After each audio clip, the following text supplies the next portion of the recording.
Samsung A56 මේ පාර මේ ෆෝන් එකාවේ ගිය පාර A55 එකට වඩා ගොඩක් ඉම්ප්‍රූව්මන්ට් එක්ක. නමුත් මේ ෆෝන් එක ඇත්තටම මේ මිලට වටිනවද? Well, let's find out. Unboxing video එකක් නම් මට ගන්න බැරි වුණා මොකද ෆෝන් එකේ ඕනර් කලින් ෆෝන් එක අන්බොක්ස් කරලා තිබ්බ නිසා. බොක්ස් එකේ අඩංගු වෙන්නේ ෆෝන් එක, කේබල් එක, SIM removal tool එක සහ paperworks ටික විතරයි. ෆෝන් එකේ ඩිසයින් එක දිහා බැලුවම හරිම ස්වීට් කම්පැක්ට් ඩිසයින් එකක් තියෙනවා කියලා කියන්න පුළුවන්. මේ ෆෝන් එකේ බරත් ග්‍රෑම් 198ක්. ඉතින් අල්ලන් ඉන්නත් හරිම පහසුයි. ඉතින් ප්‍රීමියම් කම්පැක්ට් ඩිසයින් එකක් අපිට මේ ෆෝන් එකේ බලා ගන්න පුළුවන්. එතකොට බැක් එකත් හරිම ක්ලීන් විදියට තියෙන්නේ. ඒ වගේම කැමරා සෙටප් එක. කැමරා සෙටප් එක Samsung ලගේ අයිකොනික් ඩිසයින් එක මේකට ඉන්ක්ලූඩ් කරලා තියෙනවා. එතකම ෆ්‍රේම් එකේ බටන්ස් තියෙන තැන මෙන්න මේ විදියට වෙනමම බලා ගන්න පුළුවන්. එතෙක්කම IP67 water and dust resistant පහසුකම ඉන්ක්ලූඩ් කරලා තිනවා. ඇත්තටම මේ මිලට එක හොඳ ඩීල් එකක්. ඩිවයිස් එක ෆීල් වෙන්නේ ප්‍රීමියම් ඩිවයිස් එකක් විදියට. ඇලුමිනියම් ෆ්‍රේම් එකක් යූස් කරලා තියෙනවා. මම වැඩිපුරම කැමති මෙන්න මේ බ්‍රෂ්ඩ් මෙටල් ෆිනිෂ් එකට. එතෙක්කම ඩිස්ප්ලේ එක සහ බැක් පැනල් එකත් Gorilla Glass Victus Plus වලින් ප්‍රොටෙක්ට් කරලා තියෙනවා. ඒ වගේම ෆෝන් එක ලයිට් ග්‍රේ, ඔලිව්, පින්ක් සහ ග්‍රැෆයිට් විදියට කලර්ස් 4කිනුත් බලා ගන්න පුළුවන්. ෆෝන් එකක් රිලීස් කරපු කලර්ස් වලින් හැම කලර් එකකටම මම පෞද්ගලිකව කැමති වුණ පළවෙනි පාර. හැබැයි පොඩි ඩවුන්සයිඩ් එකකට තියෙන්නේ ෆෝන් එකේ ටිකක් විතර ෆින්ගර්ප්‍රින්ට් සහ ඩස්ට් රැඳෙන්න බලනවා. ඉතින් බැක් කවර් එකක් යූස් කරන්න වෙනවා. කොහොමත් බැක් එකත් ක්ලාස් නේ. ඒක නිසා overall මම මාරම කැමති මෙන්න මේ ක්ලීන් ඩිසයින් එකට සහ මේ දැනෙන ප්‍රීමියම් ෆීල් එකට. අපි ඩිස්ප්ලේ එක ගැන අවධානය යොමු කරොත් අපිට A55 එකට වඩා ලොකු ඉම්ප්‍රූව්මන්ට් එකක් බලා ගන්න පුළුවන්. මේ ඩිස්ප්ලේ එක අඟල් 6.7ක Super AMOLED ඩිස්ප්ලේ එකක්. එකක් 120Hz refresh rate එකක් තියෙන. ඒ වගේම Full HD Plus ඩිස්ප්ලේ එකක් තමයි මේ ෆෝන් එකට තියෙන්නේ. ඒත් එක්කම A55 එකට සාපේක්ෂව bezels තවත් කුඩාවට තමයි බලා ගන්න පුළුවන් වෙන්නේ, which is great. but මේ bezels device එක වටේට සමාන්තරව නෙමෙයි තියෙන්නේ. අර Android වලට ආවේනික chin bezels ටිකක් වැඩිපුර තියෙන ඒ ඩිසයින් එක මේ ෆෝන් එකෙත් ඒ විදිහටම තියෙනවා. හැබැයි ඒක ගොඩ දෙනෙක්ට නෝට් වෙන දෙයක් නෙවෙයි. ඒත් එක්කම මේ ප්‍රයිස් එකට තියෙන අනිත් ෆෝන් දිහා බැලුවම ඒක ඇත්තටම ගණන් ගන්න දෙයක් නෙවෙයි. ඒ වගේම මේ ප්‍රයිස් එකට තියෙන වැඩිම බ්‍රයිට්නස් ලෙවල් එකක් තියෙන ඩිස්ප්ලේ එකක් තියෙන්නේ මේ ෆෝන් එකට. මේ ෆෝන් එකේ max brightness එක 1200 nits සහ outdoor direct sunlight වැටෙන තැනකදී ඔය ගොඩක් එළිය වැඩි තැනකදී මේකේ brightness level එක තව boost වෙනවා nits 1900ක් විදියට. අර වීඩියෝ එකේ ඒ විදියට පේනුනට ඇත්තට මේක ඒ විදියට පේන්නේ කැමරාවේ අවුලක් නිසා. එහෙම නැතුව මේ ඩිස්ප්ලේ එකේ කිසිම අවුලක් නැහැ.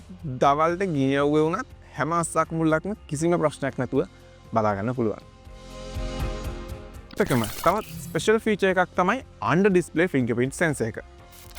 මේක මම දැකපු fastest fingerprint sensor එක නෙවෙයි.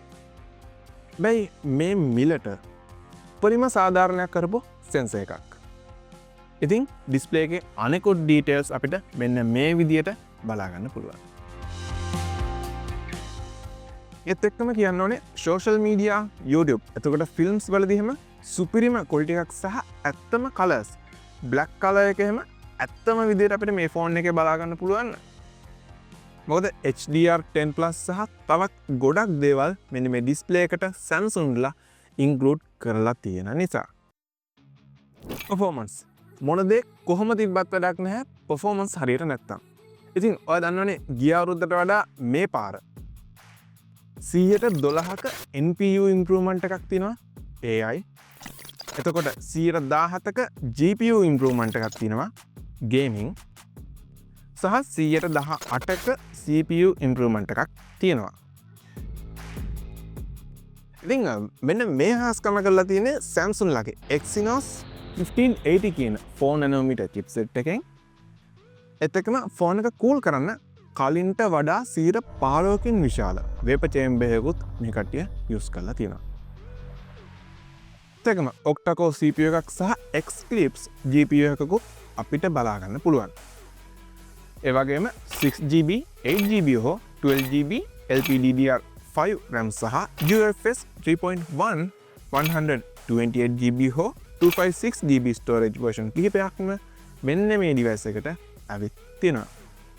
day to day හැම වැඩක්ම ස්මූත්ලි කරගන්න පුළුවන් ඩිවයිස් එකක් වෙන මේ A56 ෆෝන් එකේ ගේමින් වුණත් ෆුල් පර්ෆෝමන්ස් එක කිසිම ලැග් එකක් නැතුව ප්ලේ කරන්න පුළුවන්.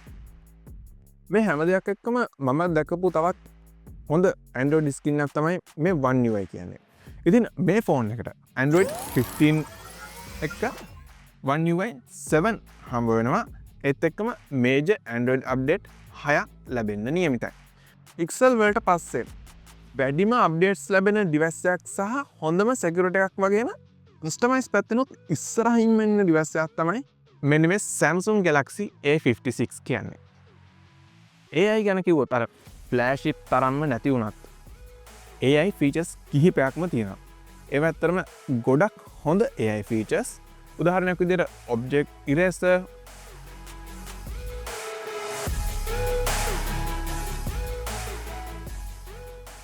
auto frame object, circle to search, best frame වගේ ගොඩක් useful features මේ device එකට include කරලා තියෙනවා.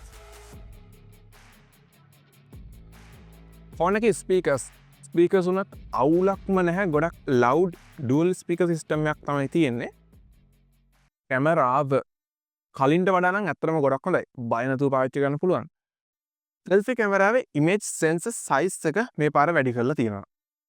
ඉතින් අන්න ඒ දේ නිසා ගොඩක් හොඳ ෆොටෝස් කැප්චර් කරන්න පුළුවන්. ඒ වගේම portrait mode එකේදීත් edge detection වගේම night mode එකේදීත් ගොඩක් හොඳ ෆොටෝස් අපිට මේ ෆෝන් එකෙන් කැප්චර් කරන්න පුළුවන්.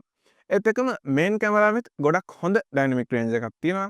ඒ වගේම details, edge detection ගොඩක් හොඳ මට්ටමකින් බලා ගන්න පුළුවන්. ultra wide sensor එකත් කියන්න තරම්ම වරදක් නැහැ. හැබැයි මේකට තියෙන අනිත් 5 megapixel macro කැමරාව මම හිතන්නේ Samsung ලා මේ කැමරාව ඉන්ක්ලූඩ් කරලා තියෙන්නේ මේක ට්‍රිපල් කැමරා සෙටප් එකක් තියෙන ෆෝන් එකක් කියලා කියන්න විතරයි. මොකද ඇත්තටම කිව්වොත් මේ 5 megapixel කැමරාවෙන් ලොකු වැඩක් ගන්න බෑ. මේ samples වලින් ඔයාලට අදහසක් ගන්න පුළුවන් වීඩියෝ සහ ෆොටෝස් වල quality එක මොන වගේද කියලා.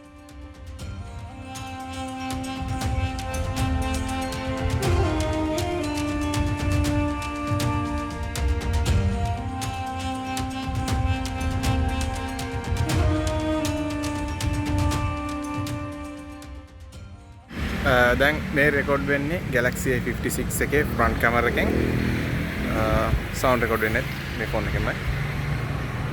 ඉතින් 4K 30 fps වීඩියෝස් මේ හැම කැමරා එකකින්ම රෙකෝඩ් කරන්න පුළුවන්. ඒ වගේම ඒ වගේ ගොඩක් හොඳ ඩීටේල්ස් තියෙනවා.